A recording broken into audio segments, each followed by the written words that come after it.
Amos and Boris by William Steig.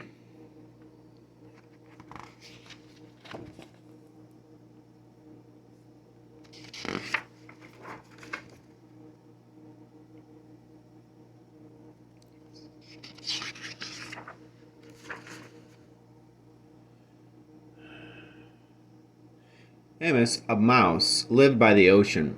He loved the ocean. He loved the smell of the sea air. He loved to hear the surf sounds, the bursting breakers, the backwashes with rolling pebbles.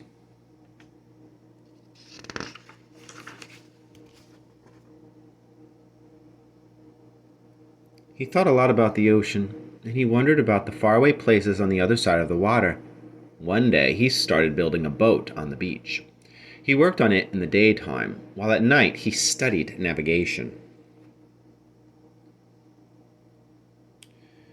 When the boat was finished, he loaded it with cheese, biscuits, acorns, honey, wheat germ, 2 barrels of fresh water, a compass, a sextant, a telescope, a saw, a hammer and nails, and some wood in case repairs should be necessary, a needle and thread for the mending of torn sails, and various other necessities, such as bandages, an iodine, a yo-yo, and playing cards.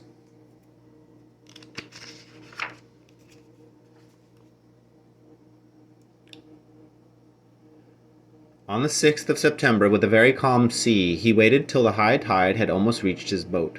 Then, using his most savage strength, he just managed to push the boat into the water, climb on board, and set sail.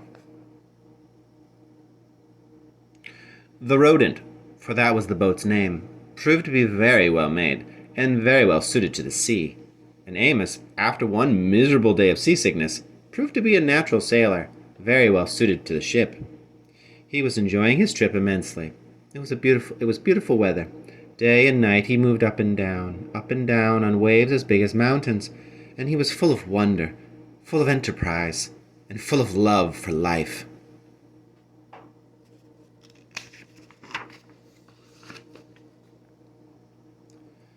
One night, in a phosphorescent sea, he marveled at the sight of some whales spouting luminous water, and later, lying on the deck of his boat, gazing at the immense starry sky, the tiny mouse Amos, a little speck of a living thing in the vast living universe, felt thoroughly akin to it all. Overwhelmed by the beauty and the mystery of everything, he rolled over and right off the deck of his boat and into the sea.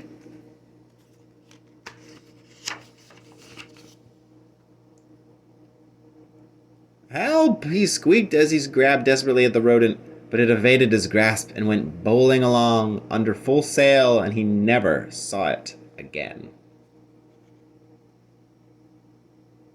And there he was. Where? In the middle of the immense ocean, 1,000 miles from the nearest shore, and with no one else in sight as far as the eye could see, and not even so much as a stick of driftwood to hold on to. Should I try to swim home? Amos wondered. Should I try to stay afloat? He might swim a mile, but never 1,000. He decided to just keep afloat, treading water and hoping that something, who knows what, would turn up to save him. What if a shark, or some big fish, a horse mackerel turned up? What was he supposed to do to protect himself? He didn't know.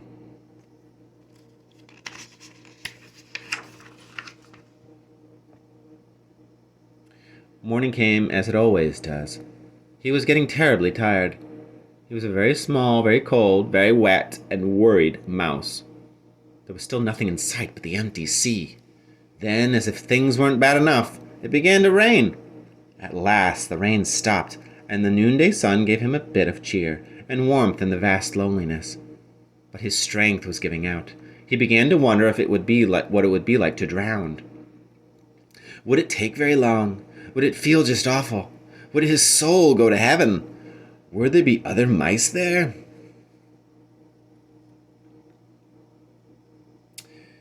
As he was asking himself these dreadful questions, a huge head burst through the surface of the water and loomed up over him. It was a whale. "What sort of fish are you?" the whale asked. "You must be one of a kind." "I'm not a fish," said Amos. "I'm a mouse, which is a mammal, the highest form of life. I live on land." "Holy clam and cuttlefish," said the whale. "I'm a mammal myself, though I live in the sea.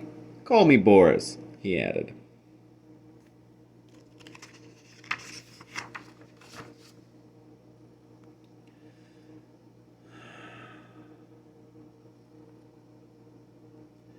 Amos introduced himself and told Boris how he had come to be in the middle of this ocean. The whale said he would be happy to take Amos to the ivory coast of Africa, where he happened to be headed anyway, to attend a meeting of whales from all the 7 seas. But Amos said he'd had enough adventure to last him a while. He wanted to only get back home and hoped the whale wouldn't mind going out of his way to take him there. "Not only would I not mind," said Boris, "I would consider it a privilege.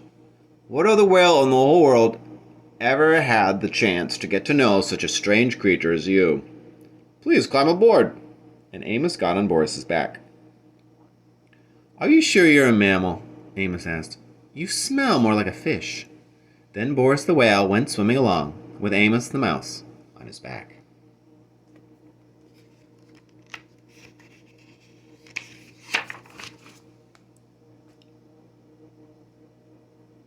What a relief to be so safe, so secure again. Amos lay down in the sun, and being worn to a frazzle, he was soon asleep. Then all of a sudden he was in the water again, wide awake, spluttering and splashing about. Boris had forgotten for a moment that he had a passenger on his back, and he had sounded. When he realized his mistake, he surfaced so quickly that Amos was sent somersaulting, tail over whiskers, high into the air. Hitting the water hurt.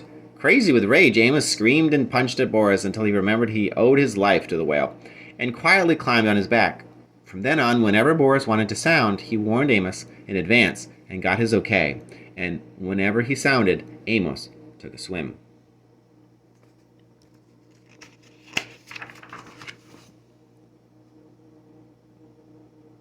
Swimming along, sometimes at great speed, sometimes slowly and leisurely, sometimes resting and exchanging ideas, sometimes stopping to sleep. It took them a week to reach Amos's home, shore. During that time, they developed a deep admiration for one another. Boris admired the delicacy, the quivering daintiness, the light touch, the small voice, the gem-like radiance of the mouse. Amos admired the bulk, the grandeur, the power, the purpose, the rich voice, the abounding friendliness of the whale. They became the closest possible friends. They told each other about their lives, their ambitions. They shared their deepest secrets with each other. The whale was very curious about life on the land, and was sorry he could never experience it. Amos was fascinated by the whale's accounts of what went on deep under the sea. Amos sometimes enjoyed running up and down on the whale's back for exercise. When he was hungry, he ate plankton. The only thing he missed was fresh, unsalty water.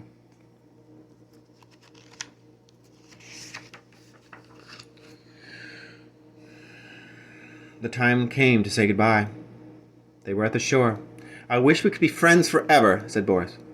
"We will be friends forever, but we can't be together. You must live on land, and I must live on sea. I'll never forget you, though." "You can be sure I'll never forget you," said Amos. "I will always be grateful to you for saving my life, and I want you to remember that if you ever need my help, I'll be more than glad to give it." How could he ever possibly help Boris? Amos didn't know, but he knew how willing he was.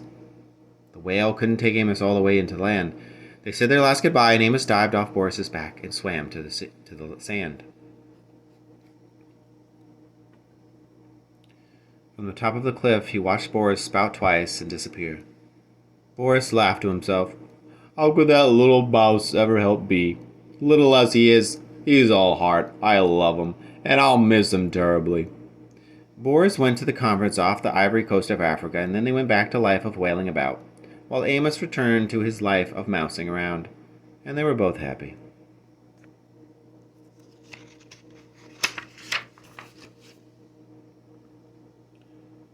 Many years after the incidents just described, when Amos was no longer a very young mouse, and when Boris was no longer a very young whale, there occurred one of the worst storms of the century. Hurricane Yetta, and it was just so happened that Boris the whale was flung ashore by a tidal wave and stranded on the very shore where Amos happened to make his home.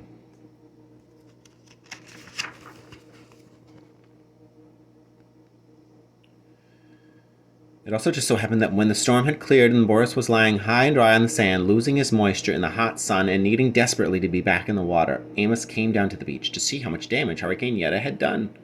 Of course, Boris and Amos recognized each other at once. I don't have to tell you how these old friends felt at meeting again in this desperate situation. Amos rushed toward Boris. Boris could only look at Amos. "Amos, help me," said the mountain of a whale to the mote of a mouse. "I think I'll die if I don't get back in the water soon." Amos gazed at Boris in an agony of pity. He realized he had to do something very fast and had to think very fast about what it was he had to do. Suddenly, he was gone. "I'm afraid he won't be able to help me," said Boris to himself. "Much as he wants to. What can such a little fellow do?"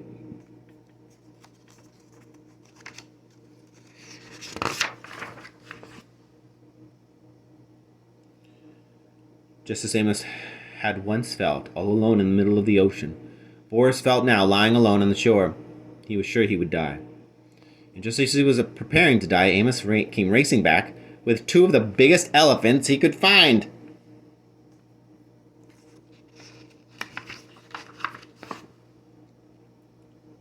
Without wasting time, these two good-hearted elephants got to pushing with all their might at Boris's huge body until he began turning over, breaded with sand, and rolling down toward the sea. Amos, standing on the head of one of the elephants, yelled instructions, but no one heard him. In a few minutes, Boris was already in water, with waves washing at him. He was feeling the wonderful wetness. You have to be out of the sea, really, to know how good it is to be in it, he thought.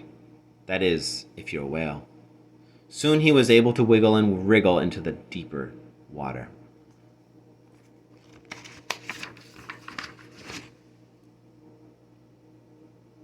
He looked back at Amos on the elephant's head.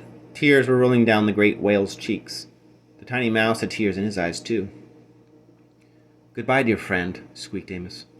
"Goodbye, dear friend," rumbled Boris, and he disappeared into the waves. They knew they might never meet again. They knew they would never forget each other.